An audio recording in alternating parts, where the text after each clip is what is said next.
Hello, കുറച്ച് നാൾ മുന്നേ നമ്മുടെ വളരെ ക്ലോസ് ആയിട്ടുള്ള ഫാമിലി മാത്രം വെച്ചിട്ട് നമ്മളൊരു ഗെറ്റ് ടുഗദർ പോലെ ഒരു പരിപാടി വെച്ചിട്ടുണ്ടായിരുന്നു. സത്യം പറഞ്ഞാൽ പരിപാടി കഴിഞ്ഞിട്ട് ഇപ്പോൾ ഏകദേശം 2-3 മാസം ആയിട്ടുണ്ട്. പക്ഷെ എന്റെ ഗാലറിയിൽ ഞാൻ ഇപ്പോഴാണ് വീഡിയോസ് ശ്രദ്ധിക്കുന്നത് കേട്ടോ. അപ്പൊ പരിപാടിയുടെ വെന്യൂ എന്ന് പറയുന്നത് എൻ്റെ ഒരു അമ്മയുടെ വീട് തന്നെയാണ് കേട്ടോ.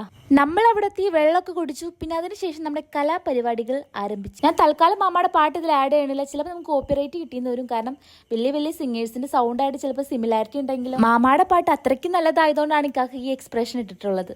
അതിനുശേഷം നമ്മൾ കഴിവില്ലാത്തവർക്കും നമ്മൾ അവസരങ്ങൾ കൊടുത്തു. അവരും പാടണ്ടേ, അവർക്കും ആഘോഷിക്കണ്ടേ, അവരും ആഘോഷിക്കട്ടെ. അപ്പോഴേക്കും എൻ്റെ ഹെയ്സ് എണീറ്റ് വന്നിട്ട് ആൾ ഉറക്കത്തിൽ നിന്ന് എനിട്ടിട്ട് ചെറിയൊരു ഇതിൽ ഇരിക്കുകയാണ്. സാരമില്ല, കുറച്ച് കഴിയുമ്പോൾ ഓക്കെ ആയിക്കോളും. അത് കഴിഞ്ഞ് 2 മണി 2:30 നമ്മളെല്ലാവരും ഫുഡ് കഴിക്കാൻ പോയിട്ട് നമ്മുടെ ഫുഡ് എന്ന് പറയുന്നത് നമ്മുടെ പെരുമ്പാവൂരുകാരുടെ നല്ല ബീഫ് കറിയും നെയ്ച്ചോറും നല്ല കച്ചമ്പറും അതേപോലെ തന്നെ ചിക്കൻ ഫ്രൈയും എല്ലാം ഉണ്ടായിരുന്നു കേട്ടോ. ഫുഡൊക്കെ അടിപൊളി ഫുഡായിരുന്നു, കുഴപ്പമൊന്നും ഉണ്ടായിരുന്നില്ല. കോളേജ് പഠിക്കുമ്പോഴും ഇപ്പോൾ ഫാമിലിയുടെ കാര്യത്തിലാണെങ്കിലും ഞാൻ എൻ്റെ ഫോണും ക്യാമറയും ഓണാക്കി വന്നു കഴിഞ്ഞാൽ എല്ലാവർക്കും ഭയങ്കര ശമ്പല. പിന്നെ നമ്മൾ ചെറിയ ചെറിയ പരിപാടികൾ വെച്ചിട്ടുണ്ടായിരുന്നു കേട്ടോ. സുന്ദരി ആരാ നിങ്ങളൊന്ന് നോക്കിയേ. കുടുംബത്തിൽ ഇത്രയും നല്ലൊരു സുന്ദരി ഉള്ളപ്പോൾ പൊട്ടി തൊടാനായിട്ട് വേറെ പുറത്തുനിന്ന് ഒരു സുന്ദരിയുടെ ആവശ്യമില്ലല്ലോ. ഇതൊക്കെ ഇവരുടെ പണിയാണ് കേട്ടോ. സത്യം പറഞ്ഞാൽ ഞാൻ അപ്പോഴാണ് ഇത് കാണുന്നത് പോലും. സംഭവം നല്ല അടിപൊളിയായിരുന്നു. പരിപാടികളും കാര്യങ്ങളും എല്ലാം സെറ്റായിരുന്നു. ഒരിക്കലെങ്കിലും നമ്മളിങ്ങനെ ഫാമിലി ആയിട്ടൊന്ന് കൂടാന്ന് പറഞ്ഞാൽ വലിയൊരു കാര്യമാണ്. പിന്നെ ഒരു 12 മണി ഇപ്പോൾ കട്ടനം കൂടി നമ്മൾ തിരിച്ച് വീട്ടിലോട്ട് പോകണം. അപ്പം അത്ര ടാറ്റാ.